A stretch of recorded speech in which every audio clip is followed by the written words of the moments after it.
పూరా లోకల్.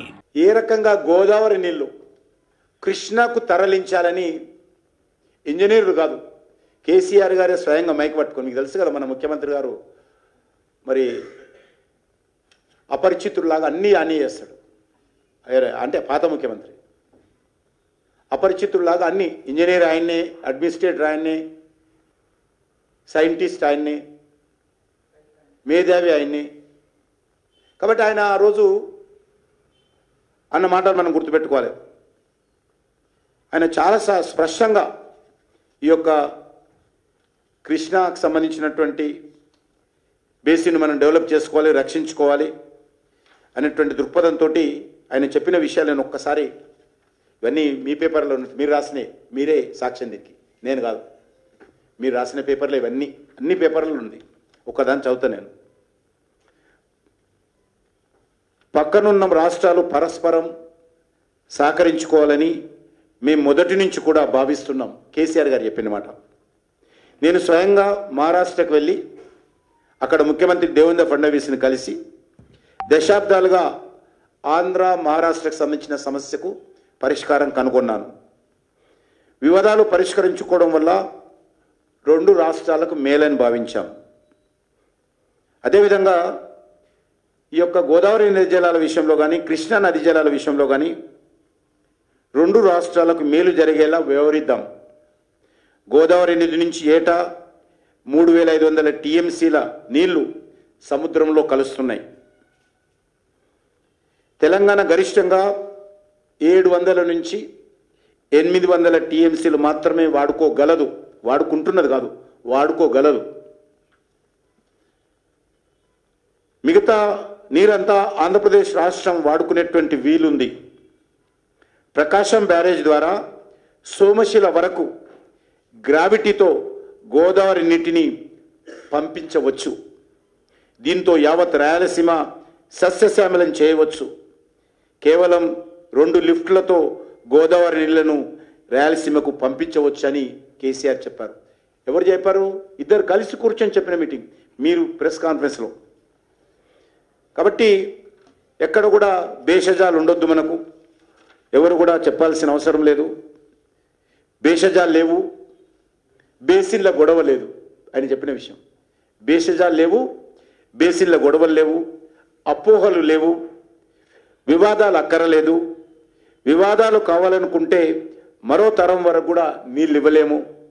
కేసీఆర్ జగన్లు వ్యక్తిగతంగా ఆలోచించరు, ప్రజల కోణ నుంచి ఆలోచిస్తారు.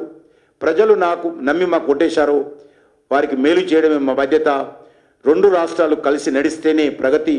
తెలంగాణ ఆంధ్రప్రదేశ్ రాష్ట్రాలకు సంబంధాల్లో ఇప్పుడు గుణాత్మకమైనటువంటి మార్పు వచ్చింది. పూర్తి అవగాహనతో పరిస్థితిని సంపూర్ణంగా అర్థం చేసుకుంటూ రెండు రాష్ట్రాల ప్రజలు మనవారైన భావనతో ముందుకు పోవాలని నిర్ణయించుకున్నాము. ఇక్కడ కేంద్రము మరోవరు అవసరం లేదు అనే విధంగా ఆయన మాట్లాడారు. మరి ఈరోజు మీటింగ్ పెడితే మీటింగ్ ఎట్లా పెడతారు? సెంట్రల్ గవర్నమెంట్ ఎట్లా పిలిచింది మీటింగు? తెలంగాణ గవర్నమెంట్ ఉత్తరం రాసింది. చంద్రబాబు నాయుడు గారు ముందుకెళ్తున్నట్టుగా అనిపిస్తుంది మాకు టీవీలలో, పేపర్లలో వార్తలు చూస్తే. ఈ విషయంలో మీరు జోక్యం చేసుకోండి. కాబట్టి నేను స్వయంగా వెళ్ళి ప్రధానమంత్రి గారికి, ఈ యొక్క జలశక్తి మంత్రి గారు కలిసి ఈ సమస్య విషయంలో తెలంగాణ ప్రజల దృక్పథంలో కూడా మీరు ఆలోచన చేయాలి అని చెప్పి నేను స్వయంగా 3 సార్లు కలిశాను. కలిసిన తర్వాత వారు మీటింగ్ పెట్టారు. 2 ముఖ్యమంత్రులు పెట్టుకొని మాట్లాడుతున్నారు. అది కూడా మీరు వద్దంటే ఎట్లా? కాబట్టి ఈరోజు ఈ విషయంలో మరి మనకు అందరికీ తెలుసు, కాళేశ్వరాన్ని నిర్ణయించే ముందు కూడా మరి ఆ రోజు మహారాష్ట్ర గవర్నమెంట్ సహకరించింది. జల వివాదాల పరిష్కారం ఇరు ప్రభుత్వాలు కలిసి 2 రాష్ట్రాలకు చెందినటువంటి ఇంజనీర్లు కానీ, నిపుణులు కానీ, అధికారులు కానీ ఒక కమిటీ వేసుకోవాలని చెప్పి మొన్న సమావేశంలో వాళ్ళు ఏకాభిప్రాయం వచ్చారు. సంతోషం. ఆ రకంగా కలిసి కూర్చొని చర్చించుకుంటే మంచిది. శ్రీశైలం డ్యాంకు రిపేర్లు చేయాలని, కృష్ణా బేసిన్లో నీటి వినియోగాన్ని లెక్కించేందుకు టెలిమెట్రీ డివైజెస్ను, పరికరాలను ఏర్పాటు చేయాలని చెప్పి కూడా మొన్న నిర్ణయం తీసుకున్నారు. కాబట్టి ఏదైనా చర్చల ద్వారా పరిష్కారం చేయాలి. కేంద్ర ప్రభుత్వం ఆ రకంగా ఫెసిలిటేట్ చేస్తుంది, సహకారాన్ని అందిస్తుంది, తీర్పునివ్వడం లేదు. ఆంధ్రకో తెలంగాణకు అనుకూలంగానో ఈ రాష్ట్రానికి అనుకూలంగా ఆ రాష్ట్రానికి వ్యతిరేకంగానో తీర్పునిచ్చేటువంటి పరిస్థితి లేదు. కలిసి కూర్చొని మాట్లాడుకోండి. దానికి కావలసినటువంటి అవకాశాన్ని కల్పించాల్సినటువంటి బాధ్యత కేంద్ర ప్రభుత్వంది. కాబట్టి ఆ రకంగా మరి ఈరోజు అనేక వేరు ఎజెండాలతో వచ్చారు ఇద్దరు కూడా. కృష్ణా గోదావరి జలాల మీద మరి